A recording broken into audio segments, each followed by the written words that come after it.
Three, two. Good afternoon, and thank you everyone for joining us. This is Lauren Novadelli, Hispanic Public Information Officer. And once again, thanks for joining us in this weekly media briefing and public health update with Montgomery County Executive Marc Elrich. Joining us today is Dr. James Bridgers, Director of the Department of Health and Human Services, as well as Dr. Nina Ashford, Chief of Public Health Services. Assistant Chief Administrative Officer Dr. Earl Stoddard is also here. And our special guests today are Ganesh Sitaraman, Founding Director, Vanderbilt Policy Accelerator, as well as Professor Christopher Serkin, Vanderbilt University Law School. Thank you, everybody, for joining us. Mr. County Executive, good afternoon. And you do have a 1:20 hard stop today. I'm going to do my best to get there. So first of all, thank you everybody for joining us today. And I want to thank my guests in advance. We've had many conversations about housing affordability in our region. And of course, most recently, the council passed the More Housing Now package, which will allow the development of duplexes and triplexes and apartments along corridors throughout the county with no actual requirements for affordable housing built in. And no concern that almost half the residents that could be displaced in this are actually renters, largely minority, who will lose their homes through this process. It's kind of amazing that we still have to talk about that, but we still do have to talk about that. Our goal as a government and a community should be to ensure that our planning meets our needs and increases our housing supply directly and efficiently. Changing our community through zoning text amendments is not the way to do this. This county has been planned for future growth. The idea that this bill is necessary to accommodate the future is absolutely untrue. With the existing county master plans already in place, there is capacity for more than 85,000 units to be built within those master plans. And there are over 30,000 units in addition that have already been approved and only require a developer to go forward by pulling their building permit. No further approvals are needed. We don't lack for zoning to address growth, and we don't lack for land to address growth. What we lack is, frankly, we have not had the demand to drive the development or the build out of some of these master plans yet. We do not have the land. We don't have the jobs, actually. Our problem has been a sluggish growth in jobs, which has temped down some of the demand for housing that we would have otherwise seen. The master plans that we have grew out of efforts to support smart growth. So if you were to open up our master plans and look at what we've done over the 12 years I was on the council, and most of the time that this council's been there, they've opened up areas to additional growth that were largely underdeveloped and had opportunities for better use of the commercial and underdeveloped land that was around these areas. This is where development should go and where it's zoned to go. And abandoning that and trying to force growth into existing neighborhoods actually undermines the planned growth of these communities. And, a simple example would be, Wheaton, which was zoned for high rises, still has not been built out. There's one high rise development that's in the process of going forward. Most of the rest of the land isn't being developed. Had that not been zoned for high rises, for which there is a very limited market with very limited incomes who qualify to live there, had it been zoned more reasonably, those projects probably would have been done, or more of them would have been built, because they could have built a wider range of housing, address a wider range of affordability. That's not something you can do when you zone a downtown for high rises. I've talked with people who've done this type of rezoning. Arlington comes to mind. And one of the recurring themes, and it's true here, it's true in Minneapolis, it's true in Portland, true in San Francisco, is this drive to rezone single-family neighborhoods largely comes in urban areas. They come in urban areas that have been long-term redeveloped. I mean, think about New York City, which is doing some of this. Minneapolis, goes back over 100 years of history, is largely built out. Arlington, just across the river, largely built out, no place for additional housing, no place for substantial amounts of additional housing where they could house the future population. Our situation is different with the ability to develop 85,000 new housing units in the master plans. We have already provided for the ability to accommodate future growth here. We actually, according to COG, have more housing units than we need by 2050. That's how much we've zoned for in this county. We're not even done zoning yet. So we don't lack the ability to accommodate people. What we lack is enough demand for the housing units to be built. And to have this conflated and have this ZTA, which basically focuses on densifying existing areas, um, kind of and treating as if this is some kind of emergency we must do to address the housing needs is really a distortion of the situation we're in. We'd do a lot better if we had an honest discussion about what we've zoned for and is there not enough affordability in what we've zoned for? Is that's one of the things that holding back population growth in this county, the lack of affordable housing. But the CTA didn't actually have required affordable housing units. You could do duplexes instead of triplexes and do everything at market. And you could build small apartment buildings and avoid MPDUs. So uh, I don't see this as the path to the future. And the more I talk to people around the country about what they've done, we don't match the pattern for people who've had to take these steps. So I've invited on a couple of professors from Vanderbilt to discuss the affordable housing situation. Their work through Vanderbilt Law School analyzes zoning policies that purport to address the housing crisis. So I'd like to welcome Ganesh and Sitaraman and Christopher Serkin to this media briefing. And let's start by talking about um, why focusing exclusively on zoning is misguided. Terrific. Thank you so much for inviting us here today. It's a real pleasure having this chance to talk to you all about a topic that we've been thinking a lot about. Ganesh and I have divided up our responsibilities here today. I'm going to talk for a couple minutes, sort of framing our contribution a little more broadly, and then Ganesh will jump in talking about some of the specific proposals that we want to make sure people are thinking about and talking about. Um, so there's no real question that there's a housing crisis in this country. The affordability problem is pervasive in many, many parts of the country. Something like 30% of all Americans are now housing cost burdened by HUD definitions. And addressing affordability and housing costs has become a central policy issue across the country. And if you're following national debates about this, just as the county executive said, what you are going to hear is zoning, zoning, zoning. That is, zoning reform is the key to solving the affordability problem in the national discourse. This is what you hear. And if you look at the diagnosis in the sort of national discussions around this issue, what you will hear is that zoning restrictions fundamentally are limiting the supply of new housing across the country, that developers want to build, that home buyers and renters want places to live, and that it's restrictive local zoning and land use regulations that get in the way. In other words, if not for zoning, says this critique, we would have plenty of housing, and not just housing, we would have dense housing in the urban core, we wouldn't have sprawl, we'd create residential mobility, and we would unlock all of the promise that's locked up today. And in this account, then, the problem of housing affordability is the problem of NIMBY neighbors using zoning as a form of opportunity hoarding to keep newcomers from moving into their neighborhoods. We're going to take issue with this account, let me just be clear. But if you follow this view, this diagnosis of the problem, it comes with a very straightforward set of prescriptions. Get rid of zoning, or at least loosen it dramatically.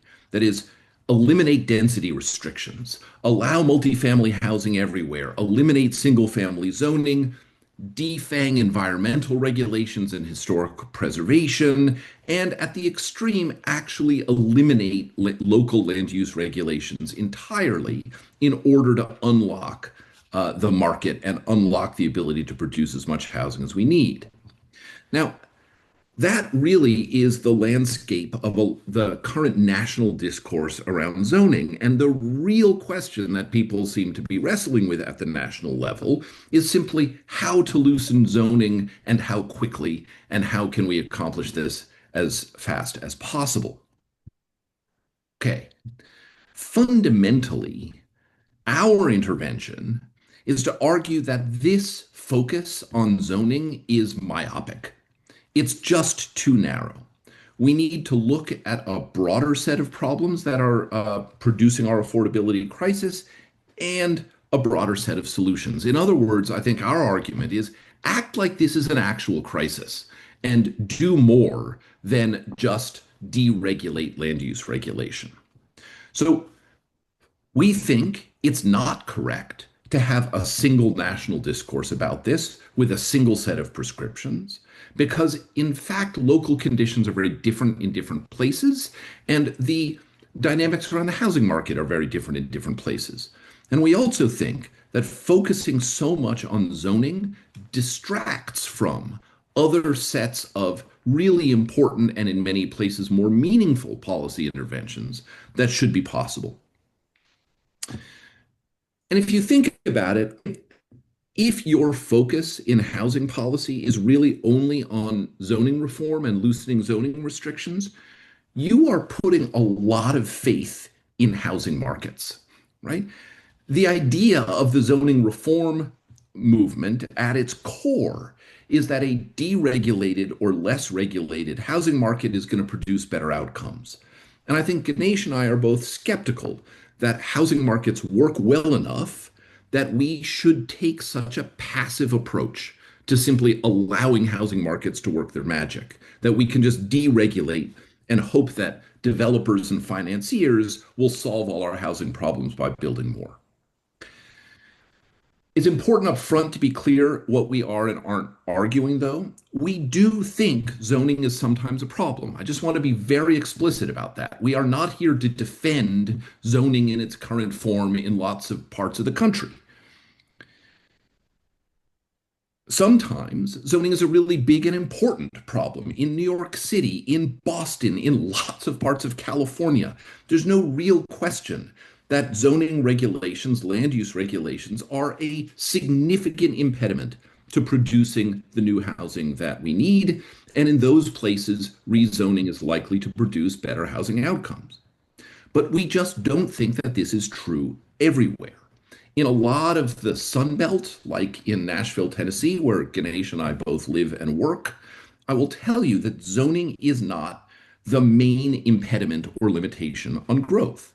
In fact, if you look at Nashville or Houston or Phoenix, these are places that actually demonstrate what happens when you adopt a very light zoning approach and unlock housing markets.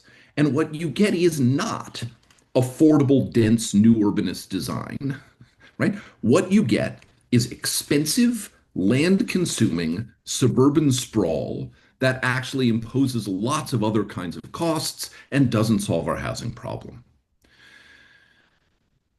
So at the highest level of generality, then, we want to point out that the regulatory reforms that make sense in California may not be the same ones that are necessary everywhere, in Nashville, in Maryland. What we need is to be more careful in our diagnoses of local housing dynamics and the limitations or problems on growth in those places. And zoning is a piece of the puzzle often, but it's only one piece. And in policy circles today, you would think that zoning reform is the only answer to this problem. And we are looking to expand that regulatory toolkit. And Ganesh is going to talk about specifically the ways that we propose doing that. Thanks so much, Chris. Thanks to the executive and thanks to everyone for being here. We're grateful for the chance to be able to talk with you about some of the work we've been doing. And, as Chris said, our main goal is to try to expand the conversation from one that is narrowly focused only on zoning to the wide range of other problems and perhaps more importantly, other solutions that we might be thinking about and could adopt to take a more active role to try to address the problems of housing affordability. And I think that's a key part of it, taking an active role as opposed to a passive one. As Chris said, the idea that you can just loosen zoning and have a functioning housing market that will provide all the affordable housing that we need is really a sit back and wait approach. It is one that says, let's just let actors in the market do whatever they're going to do, and let's hope it works out for us. A more active approach would require people in government to start thinking about how we can build the kind of housing market we want in our communities. And that's going to be different in different communities, as Chris said, because they have different kinds of needs, different conditions, different geographies, and topographies as well. So in the paper, what we do is we outline really four categories that we think are additional areas where one could take a more active approach to thinking about shaping housing markets in a way that would expand housing supply and affordability. Within each of these four areas, we offer a wide variety of policy solutions, some of which are at the federal level, some of which are at the state or local level. And the idea of them is not to say that all of these are necessary or even that any one of them is necessary, but really to provide a set of options, a kind of menu of ideas to expand the conversation from this very narrow one that we're having at the national level into one that has a lot more texture to it. So the four categories that we talk about first is an industrial policy for housing. And you may have heard the term industrial policy used in the national conversation around things like supply chains or semiconductors. But the basic idea of industrial policy is that the government has, at any level, state, federal, or local, decides to take an interest in a specific sector because it wants to invest more in that sector. And the housing sector is a sector of our economy, and governments could take more of an active approach to thinking about what policies in that sector could help build it up. And so we identify a number of different areas within this that could be of interest to communities interested in housing. Thinking about modular construction, for example, as a way to reduce the cost of construction. Modular construction is a way that is, you could think of it as sort of more like industrial production, where you're building multiple different houses, but through a kind of standardized process rather than building every house on its own on the geography in which the house will be built, a kind of bespoke one by one kind of approach. A similar idea that some jurisdictions have picked up on is not construction at the modular or manufactured level, but is pre-approving building patterns and designs so that you don't have to get every possible building approved individually, but there's a kind of default template. Here's one approval. It's always approved as long as you follow this architectural pattern. And that would then allow developers to say, hey, as long as we build on this pattern or set of 5 or 6, we don't have to go through additional approvals. Industrial policy also often includes the other inputs that are necessary to making a sector work well. And here, I think there are some important questions that communities really need to address. When you look at some communities that have challenges with home building, it's not actually about zoning or about even construction per se. It's about workforce. Are there enough people who can actually do the building? Or it's about infrastructure. Do you have the roads? Do you have the water resources? Do you have the utility resources available to support a denser, broader set of housing opportunities? So policies that can help workforce development, investments in infrastructure, whether that's buses, transit, water, other things, depending on the jurisdiction, depending on the part of the country that you're in. Those kinds of things might be equally, if not more important, depending on your own context. Okay, the second category that we talk about in the paper, we call public options for housing. And you may have heard of the public option from debates over healthcare. The idea is that there's private healthcare, health insurance providers, but we could also have a public option for health insurance, kind of like Medicare, but that would be available for anyone to buy into if they wanted to. A similar idea can apply in the housing context. You could imagine a kind of public option for housing in which governments put up the financing through either kind of revolving loan programs or other building programs to build housing that will then be available at market rates or subsidized rates to people in the community. That could be affordable housing or it could be market housing. That is something that is not part of the conversation today, but as much. But what it does is it says that a local government could actually be kind of like a housing developer. They could be the producer who is building this new housing. And the great thing about that is a local government doesn't have the need to have huge profits like private actors do. And so could actually take the money that's gained from the development and reinvest it back into producing more. Um, we talk a little bit in our paper about mortgages and mortgage policies, which is a little bit more of a federal policy, as well as a way to think about how the public can operate to increase housing. A third category is tax policy. One of the things that we know is that if you put a tax on something, you may get less of it because it increases the cost of it. And so, if part of the challenge in some areas is that we have too much, say, undeveloped land, vacant homes, vacant land that people are sitting on, perhaps because they see a rising housing market and want to wait a little longer to build because it'll be worth even more in a few years. In some cities, that may be happening. Uh, One can tax that and say, actually, there's going to be a cost if you're keeping places undeveloped.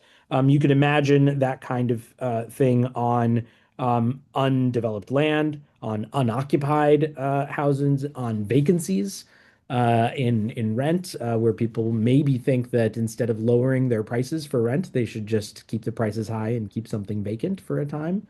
All of these are possibilities. Again, our point is not to say that these are always good ideas. It's just that tax policies should be part of the conversation. And then finally, we talk about what we call market shaping regulations. And these are a range of regulations, not just zoning, but we put zoning in this category. And these are places where you could see how regulatory policy could help shape the housing market as well. So I'll just highlight a few things. One is that we've seen in rental markets in different places in the country that some large renters are using algorithmic pricing and creating a wide variety of what people call junk fees, additional fees that are not disclosed at the starting point when they give you the kind of top line how much the rent is going to cost. Um, and people could regulate these things at the local, state, or federal level. An example in the kind of junk fees category is maybe you're coming in for to rent and you find out what the rental price is on a monthly basis. You've comparison shopped a number of different properties. And then once you're there and you finally are in the process of actually signing your lease, you find out, well, there's 10 extra different kinds of fees that are one-time fees or monthly fees that they didn't tell you about beforehand, that are not part of higher cost. And that, now you're well down the process and you may have already missed out on the opportunities in other places to rent because you moved on here without being able to see this and you pay this extra cost. So thinking about disclosing what the real price is, what all the fees are, banning algorithmic pricing or price collusion are possibilities. Zoning is another area where we think part of the conversation has been really focused only on the myopic question, as Chris mentioned, about how do we loosen or get rid of zoning rules. But an important thing to understand about zoning is zoning itself is not good or bad. It's so that would be like saying law is good or bad. But law is a tool. It is a thing that is passed, and its content, substantively, could be any number of things, and those things could be good or bad. And so our view is that the way we should think about zoning is how do we use this tool to build the kind of market shaping zoning that we want? So often what you hear about is that there are rules in different places on minimum lot sizes, and that this is a bad thing because it says you can only have really large lots instead of having multiple houses on a one lot or more dense packed in housing. That's possibly a bad thing in some areas. Um, but thinking only about getting rid of minimum lot sizes doesn't really raise all of the options. Another option might be saying we're going to have maximum lot sizes. You can't build in a certain area above a certain amount of lot size, and that would pack in more dense housing. That's just one idea. We talk about other ones in the paper, thinking about primary residences, thinking about occupancy, thinking about investors, and having investor free zones from institutional investors. There's lots of different ways to think about this. And again, the idea isn't that any particular idea is good or bad, or that it is necessary or not necessary, or that it will work everywhere, but rather that there's a much larger set of options that we should think about. And so when I think about what different jurisdictions are doing, having this kind of blunt force tool, we're just going to loosen zoning everywhere or get rid of it altogether, as some people have argued, uh, isn't really the only option. It may not be the best option, and it may not be the right option for a particular community. In fact, we should expand our vision and try to see the whole set of policies that a community can undertake, which might mean focusing on a lot of other different things, from industrial policy to public options to tax policies to regulation, and yes, to zoning too, but to zoning that's focused in a way to try to think about what is the right way for this community to grow and develop. And I think, as Marc started us out with, thinking about what is the planning that a community is going into often includes zoning as part of that planning process.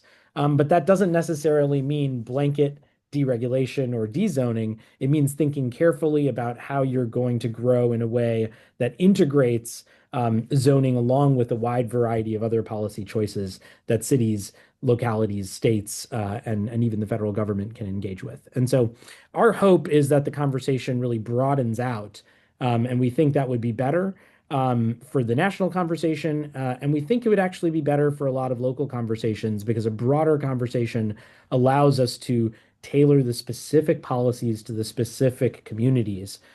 Because as Chris started, our main view is that every community in this country is different, and they all have their own conditions. And that if you're not paying attention to those conditions and you think there's a one size fits all solution, that's probably not going to be the right approach. All right. Thank you. Thank you. Thank you Um, for yeah, I Mr. just, Alex, second. Go ahead. yeah, I really appreciate that. I mean, just give you just a couple of things. One is when somebody talks about getting rid of the zoning, my first thought is Koch brothers, which appears to be their solution to the housing problem is to let anybody build anything. But the Koch brothers never talk about affordability. And I think in all of this, in all the housing work that we've done, there's barely a glance at what we need to do to make it affordable. So the county, our policy is in most places of the county, you have to provide either 15% or 12.5% moderately priced dwelling units.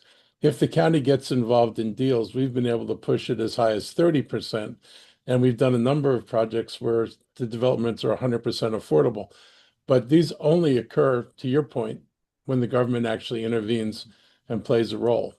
And we're now looking at modular, both on the single family level and small apartment townhouse level, but also at a larger level, because if we can't break the price of construction, even if we have, difficult rules on affordability, I cannot make people build that which is not affordable.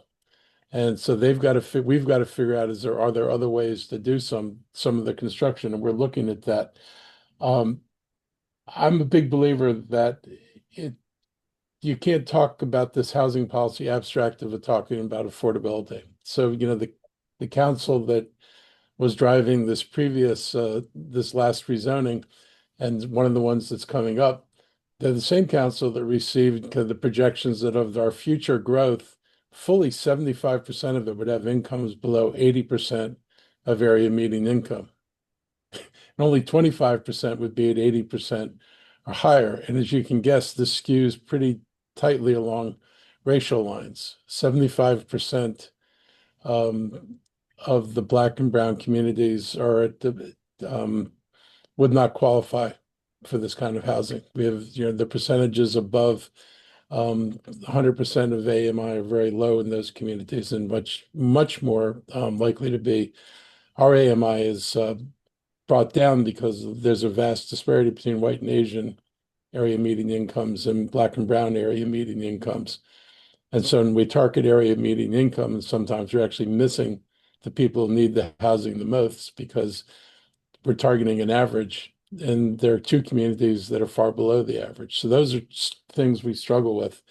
For affordability, you look at government participation is probably the key thing in terms of helping finance deals.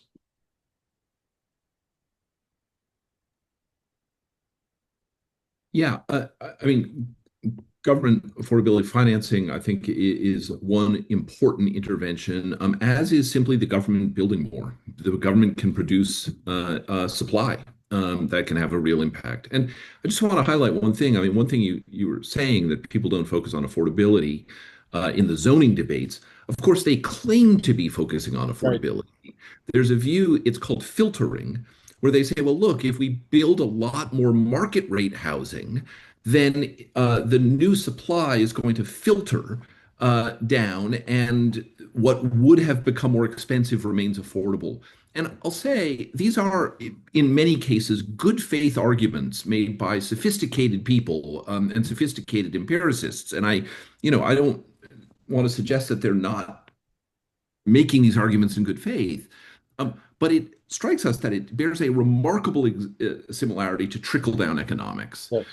And even if these effects the effect of adding supply may moderate housing region wide over time, as Ganesh put it, it's a very passive approach. And a faster, more direct approach is to produce the housing that we need and that is affordable to people now, instead of waiting for this filtering process to happen.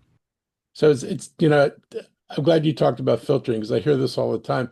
I don't think it's a good faith argument because I think you can look at places to see how much of a decline there is in prices when new development goes up. And, am I wrong in observing that if the new development has a significant gap between existing prices, it has less effect on lowering those prices? If somebody comes in and builds just above the previous market, then you'll have tenants who are willing to jump to the slightly more expensive building, and then that owner is faced with maybe having to reposition his in the market, but none of it drives it to the level of affordability.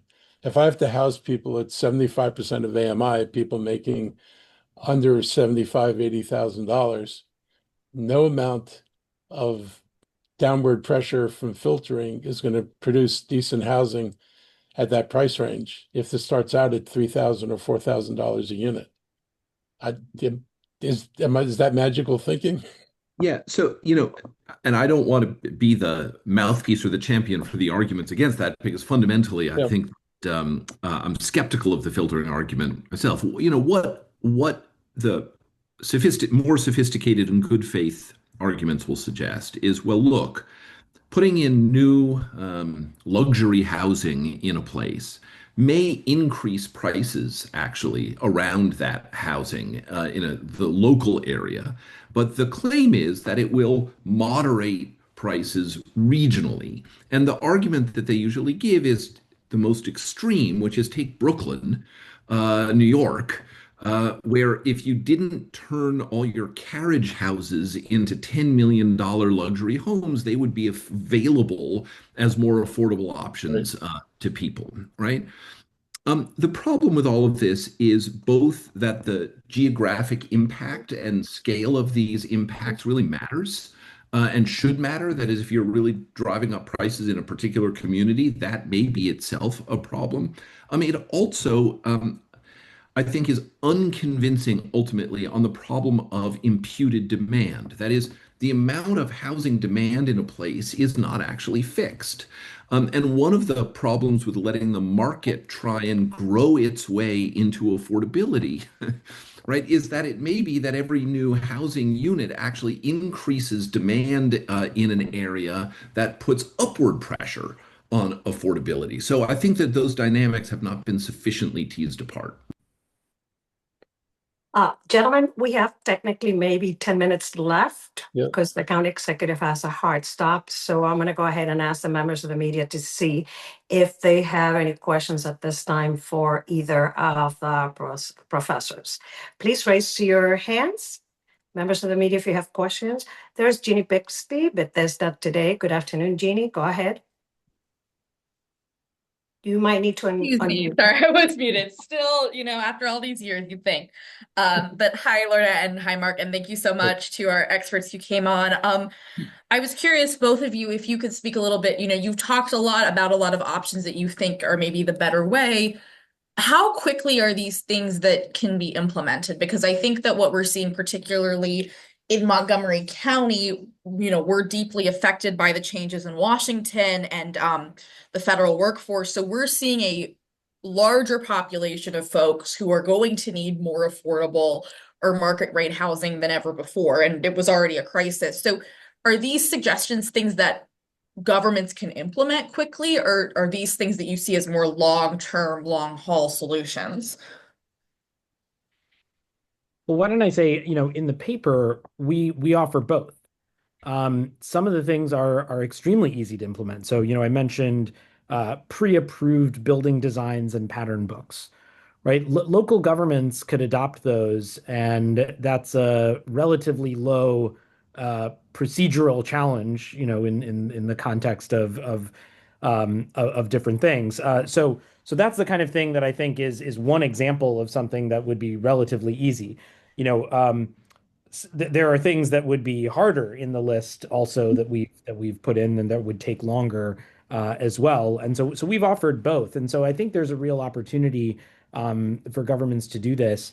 And part of it really is seeing what the ways in which you can get active and interested are, and really taking an active role on it. If you can get a city council to do a bunch of work on zoning, the city council can also do a bunch of work on a lot of these other topics that we've mentioned here too. And I think one of the really exciting things about this moment from a housing affordability perspective is that there's real interest in the topic everywhere at all levels of government. I don't think there's anyone who thinks that in the context of the inflation of the last few years and the cost of living crisis that a lot of people are facing, that housing isn't part of that story and part of that challenge for a lot of people. And so whether it's a state legislature or even the U.S. Congress, which we all know has its share of challenges in passing, to be fair, almost anything on any topic these days, it seems. But the Senate just very recently had a housing policy go through the Banking and Housing Committee that went through unanimously. Had a wide range of things where South Carolina Republican Tim Scott, who's the chair of that committee, and Elizabeth Warren, Democrat from Massachusetts, co-sponsored that and introduced that bill, and it went through swimmingly and very easily. So I think we're at a moment where there's things that are moving and can move at all levels of government. It's to my mind, really a function of people opening the aperture to what the possibilities are. And so I think there's a lot that can be done, pretty readily and in a short time frame. Thank you, Professor. Members of the media, any additional questions for our guests this afternoon? No more questions? Can I add one more thing in response to that last question? Go When ahead. we're thinking about speed and how quickly different policies could be implemented, remember it's speed as compared to what? So zoning reform may feel like it's something that a government can do very quickly, and in fact it can, but that's not the end goal. The end goal is actually more housing. And it's not clear that a government that steps in and very quickly enacts zoning reform is actually going to produce outcomes on the time scale that we need without more active intervention. Thank you, Professor. Yeah, thank you both. Thank you. This is Suzanne. This is Suzanne Paula? Park, Montgomery. Yeah, for some reason, I don't have the hand button today. Or I don't see it to raise your hand. I just have a quick question. I don't know if the two experts have looked specifically at Montgomery County and have any recommendations for this county. I'm afraid not. At least I have not looked closely at Montgomery County specifically and have no advantages over the county executive in terms of local knowledge. Yeah, unfortunately, I'm in the same boat, and I think to kind of be particular and defend our position in an additional way, I think our approach would be, one should know quite a bit about the county before offering before offering some suggestions that would be specific to the county. I think, this is one of these places where a little learning is a dangerous thing. You really need to know quite a bit because each of these communities is quite different, and so I wouldn't want to venture anything either specifically, just not knowing enough about the area. Thank you, Thanks. Suzanne. Thank you, Suzanne. Thank you, professors, for joining us Thank you. this afternoon. Mr. County Executive, you Okay. technically have 3 minutes Yeah. left of this So media briefing. I'll How are probably we going to stretch. handle this? I'm going to stretch it. I'm going to try to stretch it till 8. We'll see. If I have to, I can be a little bit late if I have to for the other thing I'm going to do. I just wanted to say I really appreciated the comments, and I'm very interested, particularly on the ability to do pre-approved drawings. I mean, it sounds like you're talking something akin to form-based code, where once the form base is in there, if you're building what's in the form, nobody gets a second bite at the apple. And I really do appreciate that. I'll also say in the last comment about having to know us, that's one of the things that's frustrated me is people have adopted here this solution of missing middle housing and housing everywhere, and us is not them. We are so radically different. Arlington, they had no reservoir of places to build for the next 30 years. Minneapolis built out, New York built out. So all these places that are doing this, by and large, have had to face real constraints in terms of where you build if you plan on future growth. And I'm sitting in a county that's planned its future growth and actually has places for people to go. But the problem that we haven't solved in the future growth is affordability. The townhouses, the apartments, all that stuff is in these plans, but there's nothing in these plans that makes them affordable. And I think that's our challenge, is to figure out how do we do that more. And I appreciate you referencing the government should build things, because that's actually one of the things we're looking at doing is, taking our stuff and partnering with somebody who's a builder, not a developer, and getting something built that can go on the market and be more affordable. Because the more middle people you take out of the deal, the lower the rents are. So thank you very much for joining me today. Thank And you. I will be in touch with you. Terrific. Thank you so much. It's a great pleasure to have a chance to talk to you all about our project. Thank you. I appreciate it. Thank you both for joining So- us today. Mr. County Executive, if you I'm can gonna move on talk to the real- next topics. I'd talk real quickly about a few other things. One is, National Night Out was last night. I did, I guess, 5 stops along the way, and it was really great to see folks out and about in the community. We had some really huge turnouts. Alney was enormous as always, so it was just really good to be out and see this. And it is a good opportunity for people in the community to get to know our police and fire. And it's part of, the efforts that we're making to make everybody feel like we're all attached together, that, this is not an us versus them, but this is a place where police and fire in the community can work together to build a safer, stronger community. And I think National Night Out helps reinforce that. Along a similar line, I want to note that America's Safest Suburbs has determined that Bethesda is the number 2 in the country and Rockville is the number 4 nationwide at neighborhood safety. They evaluated 360 places within 15 to 45 minutes of the US's 100 largest cities. They judged the suburbs on criteria like crime, deadly car crashes, drug overdose deaths, alcohol consumption rates. They used the FBI crime stats for 2023 and county health rankings.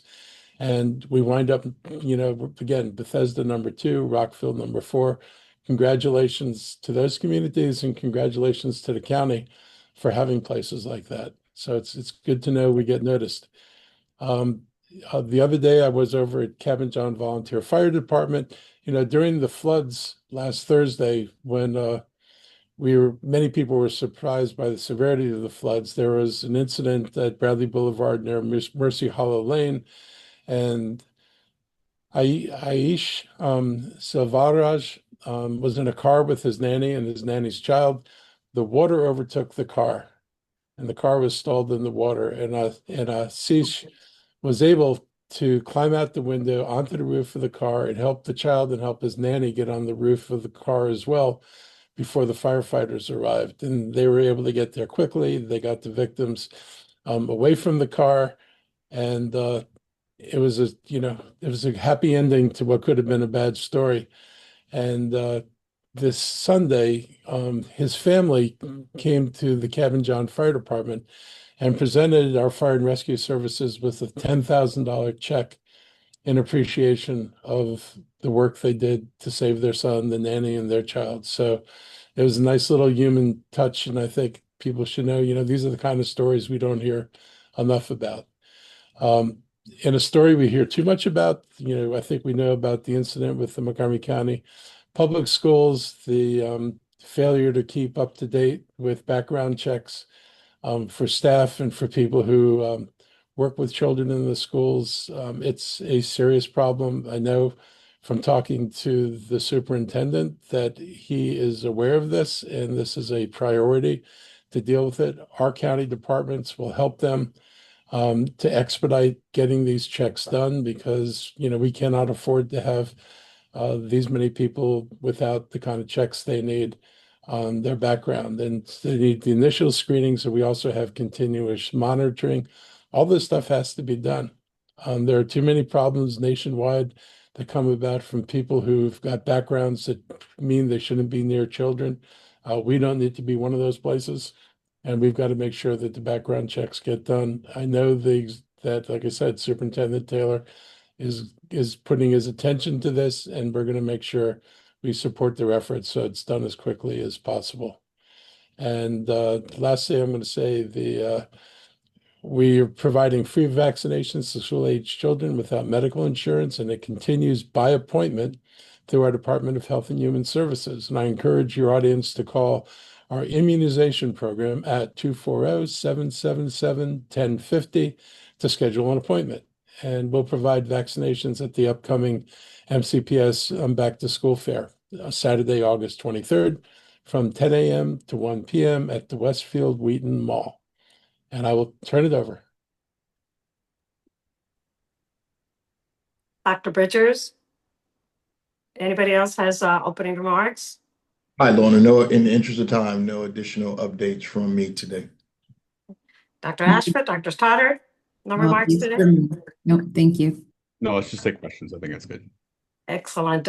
Then we'll take additional questions from members of the media. If there are any questions regarding any other topics, please raise your hands. There's Jeannie Bixby again. Go ahead, Jeannie. Good afternoon. Good afternoon. Thank you both. Mark, I have a question for you. This is from my colleague, Elia Griffin, who could not be on the call. Her question is that a recent Montgomery County Economic Development Corporation Economic Indicators report shows that the county has had a very low permitting of multifamily housing units over the past 9 months, with nearly zero permitting of multifamily units for rent. Are you familiar with the reports? Do you have thoughts on it? Do these numbers concern you? Look, everything is slowing down. And, the headlines in the country right now is the slowdown in the market. There's the continued uncertainty about interest rates because they have not budged. There's the continued worry about tariffs and driving up prices. So there are a lot of external factors that have driven those prices that have made it harder to build and to move forward. There's also the problem of, what is the real demand in the county right now? And, I keep raising this issue. We're permitted for, I guess over 30,000 units that a person could build if they just pulled the building permit. And that hasn't been happening, but that's not new. That hasn't been happening for a decade. And so, if people are concerned, we need to think about what our housing policies are and possibly what we've permitted. One thing that's changed, and I expect to see permits last year, there were a number of developments that, as they were planned by Park and Planning, were supposed to be high-rise developments. They were on the stack of developments that weren't going anywhere. In the last year, particularly this spring, a number of developers came forward and got permission to lower those buildings from high-rise to more moderate heights that'll be both more affordable but also able to build. And I expect those developers to go through to initiate the permit process as soon as their new plans are approved and they get designs ready to go into permitting. So I think, we're seeing something that is not totally abnormal. It's a bit of a national issue. And also, those numbers don't include Rockville and Gaithersburg. Their permitting doesn't show up in Montgomery County permitting, and there's certainly things going on in Rockville and Gaithersburg. So I don't look at that as the end of the world. And I think that, we're dealing with multiple factors that could have influenced it this year.